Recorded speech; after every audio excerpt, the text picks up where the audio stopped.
बांझ औरत का दर्द समझने की जगह दुनिया ताने क्यों मारती है। सन्नो नाम ये सारे मोहल्ले में आम था। मोहल्ले वालों के मुंह पर सन्नो नाम ही रखा रहता था। सन्नो यानी सुमन। सुमन हंसमुख एवं चंचल स्वभाव की महिला है। दूसरों को सहयोग करने वाली महिला है। उसकी आवाज़ हर गली में गूंजती है। हर घर उसकी महिला का जब तक सन्नो से नहीं बात कर लेता तब तक उसे चैन नहीं मिलता। सन्नो मोहल्ले में हर किसी से मिलनसार है। वह सुख दुख में उनका हाथ बांटती है। सुमन के 2 बेटे हैं। बड़े बेटे की शादी 3 साल पहले ही हो गई थी। उसका एक बेटा है जिसे सन्नो पूरे दिन मोहल्ले के घर में लिए घूमती है। सन्नो के घर में पूरे दिन खुशियों की किलकारी ही गूंजती है। सन्नो के छोटे बेटे की शादी है। सन्नो आजकल घर के काम में व्यस्त है। काफ़ी बाजार में सामान खरीदना, घर की साफ सफाई में, इसलिए आजकल मोहल्ले में उसका शोर शराबा कम ही रहता है। छोटे बेटे का बड़े धूमधाम से ब्याह रचाया गया। घर में खूबसूरत और गुणवान सी बहू आई। सन्नो उसकी प्रशंसा पूरे मोहल्ले में करती नहीं थकती थी। सन्नो के घर में खुशियों का खजाना था। हर कोई उसके परिवार की प्रशंसा करते हुए नहीं थकता था। धीरे धीरे समय व्यतीत होता गया। लगभग 3 साल हो गए सन्नो के छोटे बेटे के कोई संतान नहीं हुई। अब सन्नो परेशान रहने लगी। हर कोई उसकी छोटी बहू के बारे में पूछता, वह क्या जवाब देती। अब सन्नो छोटी बहू पर कई बार गुस्सा भी करने लगी थी, पर उससे होता भी क्या। यह सब तो भगवान की मर्जी है, ऐसा सोचकर गुस्सा टाल देती थी। अब छोटी बहू भी परेशान रहने लगी थी। वह अकेली ही अंदर घुटती जा रही थी। जब घर में इस तरह की बातें होती थी तो वह रोने लग जाती।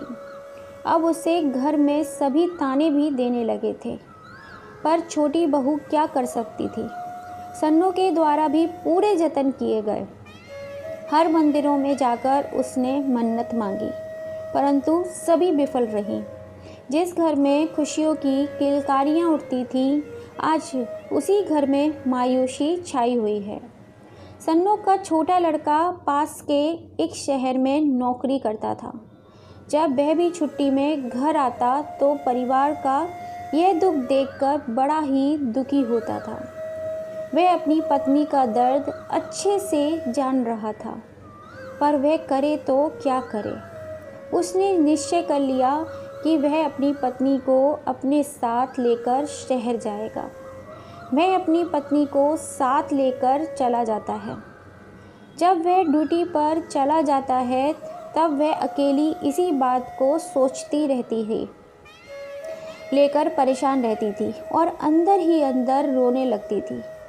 ससुराल में उसे हर तरीका का सुख मिला, परंतु एक महिला का सबसे बड़ा दुख होता है बाँझपन, जो उसे देखने को मिला।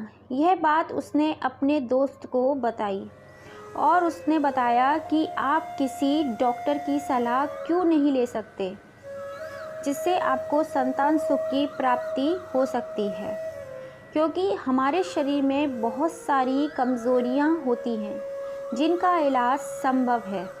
अगले दिन दोनों तैयार होकर डॉक्टर के पास गए। डॉक्टर को अपनी सारी समस्याएं बताई।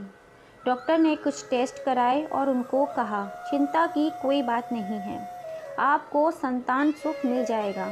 इसके लिए हमें IVF की प्रणाली का प्रयोग करना पड़ेगा। इस पर रमेश ने अपनी सहमति दी।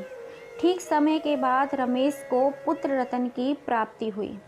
जब ये बात घर पहुंची तो घर खुशी का कोई ठिकाना नहीं रहा।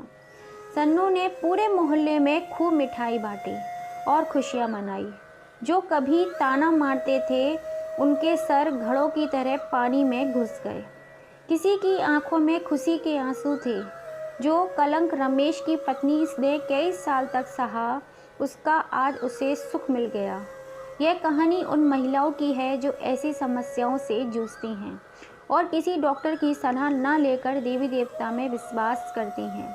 हमें नियत समय पर डॉक्टर से सलाह लेनी चाहिए, क्योंकि हमेशा शरीर में बहुत सारी बीमारियां होती हैं जिनका निवारण डॉक्टर ही की सलाह से संभव है।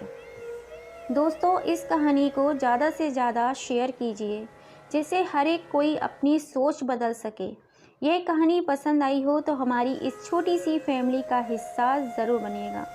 प्लीज़ इस चैनल को लाइक एंड सब्सक्राइब ज़रूर कीजिएगा। फिर मिलेंगे आपसे ऐसी ही किसी कहानी के संग में।